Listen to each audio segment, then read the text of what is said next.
నేను అప్పుడు ముఖ్యమంత్రి గారిని కలవడానికి వచ్చినప్పుడు ఆయన ఆఫీస్ చూశాను. ఏదో ఇంజనీరింగ్ ఆఫీస్లో కూర్చొని ఆయన చేసే విధానం ఉంటే ఆయన క్వైట్ ఆప్టిమిస్ట్ కాబట్టి, ఆయన చాలా బలమైన ఆశావాది కాబట్టి ఇక టెంట్ వేసుకుని మనం చేద్దాం, డెవలప్మెంట్ చేద్దాం అన్న ముందుకు తీసుకెళ్తా ఉన్నారు. ఇలాంటి సందర్భంలో దీనికి ఒకసారి ప్రజల దృష్టికి కూడా తీసుకురావాల్సింది, అసలు భాషా ప్రయుక్త రాష్ట్రాలు కనుక పొట్టి శ్రీరాములు గారి ద్వారా జరగకుండా కనుక ఉంటే ఏం జరిగి ఉండేదనంటే, ఇది మనందరికీ చాలా చాలా అవసరం. అధ్యక్షుడు తెలుసుకోవాల్సిన, ప్రజలు కూడా తెలుసుకోవాల్సిన అవసరం అందరికీ ఉంది.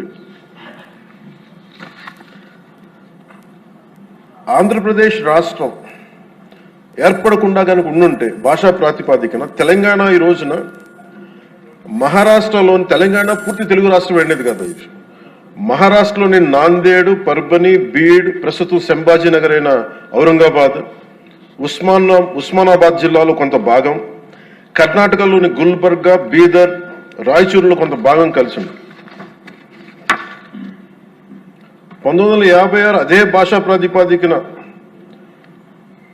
ఈరోజు కేరళ ఏర్పడింది అంటే, మద్రాస్ ప్రెసిడెన్సీ నుంచి మలబార్ జిల్లా, కాసర్గోడ్, ట్రావెన్కోర్, కొచ్చిన్తో కలిసి మళ్ళీ కేరళ రాష్ట్రం ఏర్పడింది.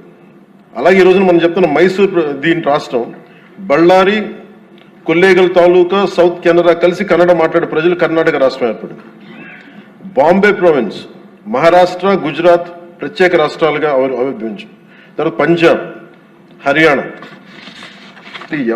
అన్ని రాష్ట్రాలు భాషా ప్రయుక్త రాష్ట్రాలుగా మన ఆంధ్రప్రదేశ్ త్యాగంతో నలిగిపోయి ఉనికితో ఏర్పడ్డ తర్వాత తిరిగి మనకి ఒక రాష్ట్రం కావాలి, మనకి ఇది కావాలంటే ఈరోజు రాజధాని లేకుండా ఇన్ని 70 సంవత్సరాల పై, దాదాపు 68-70 సంవత్సరాలు అయినా కానీ, 6 దశాబ్దాలు దాటినా కానీ ఇంకా మనం ఒక రాజధాని లేని రాష్ట్రంగా, ఇంకా సరైన వసతులు లేని రాష్ట్రంగా, ఒక అడ్మినిస్ట్రేటివ్ సౌకర్యాలు లేని రాష్ట్రంగా, ఒక హైకోర్టు సమూలంగా బలమైన హైకోర్టు లేని రాష్ట్రంగా ఇంకా మనం కొట్టుకుంటానే ఉన్నాం.